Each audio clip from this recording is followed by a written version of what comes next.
¿De qué nos querías hablar hoy, Anne?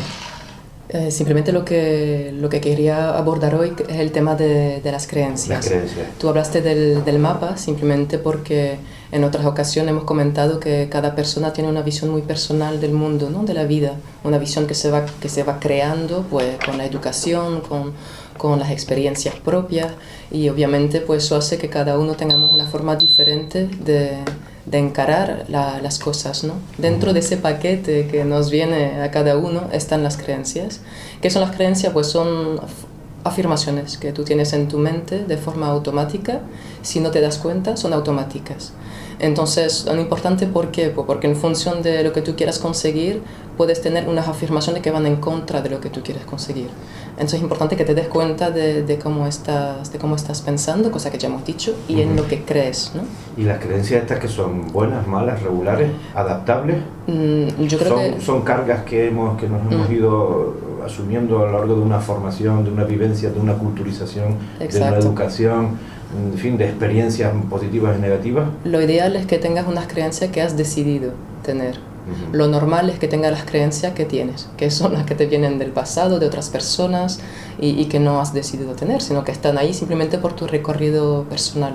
Lo que quería destacar hoy era simplemente que las personas pudieran preguntarse, cuando tienen una afirmación que les asalta la mente, preguntarse de dónde viene ese pensamiento, si es mío, realmente es tuyo, realmente lo has oído en otro lugar, te lo han impuesto, es algo que has oído miles de veces en tu casa. Pueden ser todo tipo de cosas. Por ejemplo, para el tema del empleo, un ejemplo sencillo para que la gente lo entienda puede ser simplemente algo como: ay, pues no hablo inglés, y hoy en día si no se habla inglés no se va a ningún lado, ¿no? Sí, o sea, ya está. Dice, no puedo encontrar trabajo porque no hablo inglés. Exactamente. El inglés es importante, claro que lo es, pero no significa que hace falta el inglés en el 100% de los empleos, ¿no? O sea, por ejemplo, eso es una creencia muy sencilla, pero que si no la quitamos, puede ser una excusa perfecta, inconsciente, para no salir a la calle a encontrar lo que queremos, ¿no? Otra creencia muy extendida es que cuando uno se va a presentar a un empleo y va a vender sus cualidades, es engañar. Está engañando, está tratando de vender una moto, que se dice en el lenguaje popular. Sí, creo que es un rango de creencias muy importante de canalizar.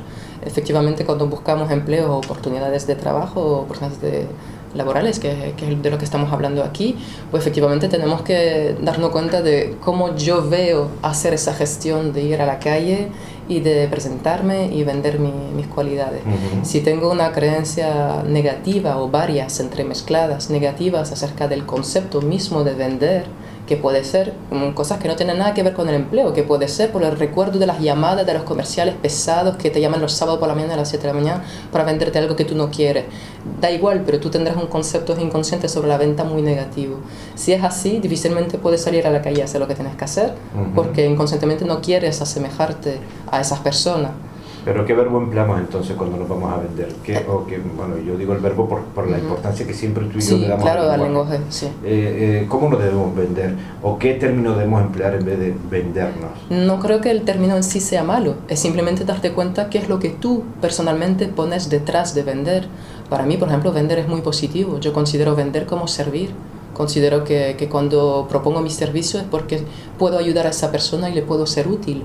Desde ahí estoy sirviendo una necesidad, estoy cubriendo una necesidad.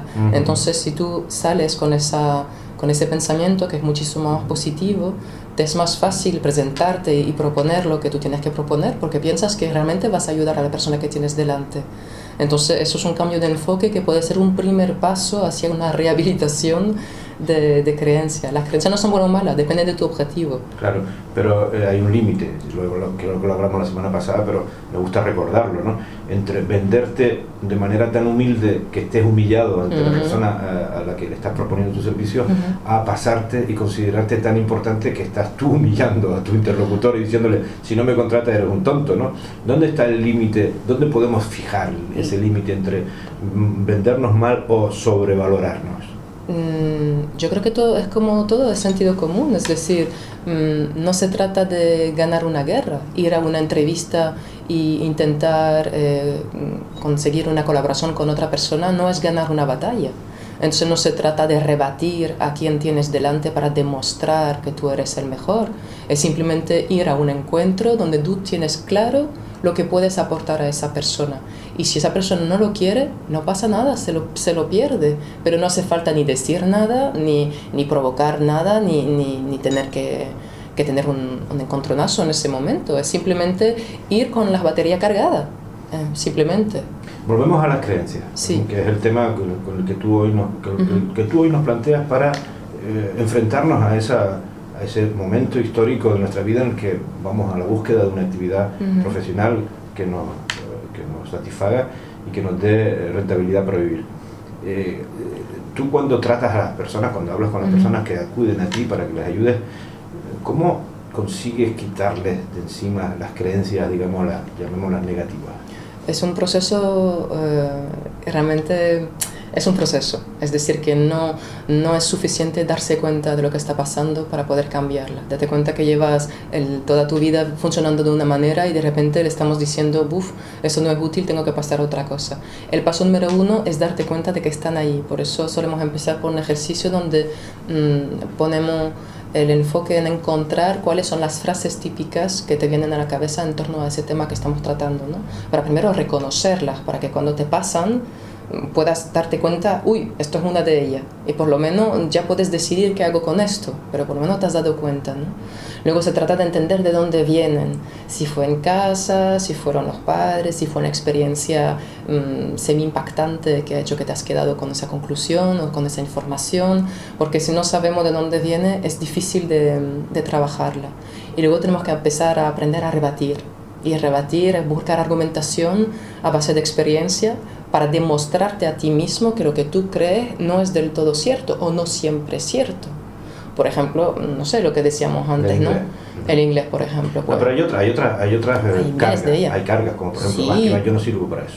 Por supuesto, sí, yo no sirvo para vender, yo no sirvo para hablar en público, exacto, yo no sirvo para ponerme delante de un micrófono y hacer un programa de radio. Exacto, sí. Todas esas cargas con las que vamos, y hay alguna de ellas especialmente constante, que sea una constante en las personas con las que tú tratas. Hombre, yo creo que lo que acabas de comentar, si te das cuenta, dijiste tres ejemplos que van en el mismo sentido, de yo no sirvo para. O sea, cuestionando las capacidades es probablemente una de las cosas que más vuelve. Entonces eso está relacionado con la autoestima, ¿no? O con la no conciencia de lo que he sido capaz de realizar hasta ahora. Puede ser también un problema de exigencia demasiado alta. Entonces lo que hacemos es que volvemos al pasado y recuperamos toda esa experiencia donde sí pudiste para obligarte a mirarla y darle el valor que tienen para que empecemos a contar lo que sí en lugar de mirar lo que falta. ¿Y esas creencias negativas tienen alguna procedencia, digamos, mayoritariamente influyente, como por ejemplo la educación o la religión? Sí, cualquier cosa que ha sido endoctrinada, sí. Obviamente conlleva eso. La religión es un conjunto de creencias, aquel que tú adhieres o no. ¿Y en cuanto al sexo, son más proclives a tener creencias negativas las mujeres que los hombres? La verdad que no tengo los datos. Yo creo que simplemente depende un poco de la fuerza interior que tú tengas. Si tú me dices que tienes datos acerca de si las mujeres tienen mayor baja estima que los hombres, probablemente sería así, pero yo no conozco los datos. Quizá las mujeres tienden más a la introspección y quizá desde ahí tienes más facilidad para trabajarse y salir adelante. Pero te digo, eso es mi impresión. Obviamente yo solo trabajo con mujeres porque es lo que yo veo, ¿no? Claro, probablemente tengan más capacidad para salir adelante porque tienen más capacidad de introspección, pero quizás tengan más desventajas a la hora, en el mercado, en el mercado laboral, ¿no? Entonces, a la hora de presentarse ante un puesto de trabajo, ¿no crees que la mujer siempre es considerada tradicionalmente no un ser inferior, no quiero llegar a eso, sino se le paga menos que al hombre, se valora menos sus capacidades, y eso tiene que influir también en la carga emocional con la que se presentan ante un puesto de trabajo? Bueno, porque hay una tradición, digamos, empresarial, digamos así. No, estás destacando unas creencias de sociedad. Unas creencias comunes que se están pasando de una generación a otra de forma inconsciente, aunque hoy en día menos mal se está trabajando cada vez más en la igualdad, y justamente a veces la gente le cuesta entender porque hay tantas medidas discriminatorias positivamente, y es justamente para eso, porque tenemos que contrarrestar cosas que no hemos hecho hasta ahora, ¿no? O sea, efectivamente hay creencias negativas que se están repercutando, ¿no? De generación a generación, y es posible que sea algo que afecte a las personas que lo padezcan. Lo importante es lo de siempre, darse cuenta y darse cuenta que también puedes cambiar lo que estás pensando para elegir algo que sí te sea útil. Pues Anne Bogan, muchas gracias de nuevo por tus aportaciones de cada jueves. No se lo pierdan, ¿eh? Cada jueves aquí con Anne Bogan abordaremos todas estas cuestiones relativas a mejorar nuestra vida, mejorar muchos aspectos de nuestra vida. Aunque nos estemos centrando inicialmente solo en la búsqueda de empleo, que creemos que es una de las inquietudes más extendidas entre nuestros oyentes, hablaremos de muchos más temas con Anne Bogan, porque siempre es un placer. Gracias, Anne. Gracias a ti.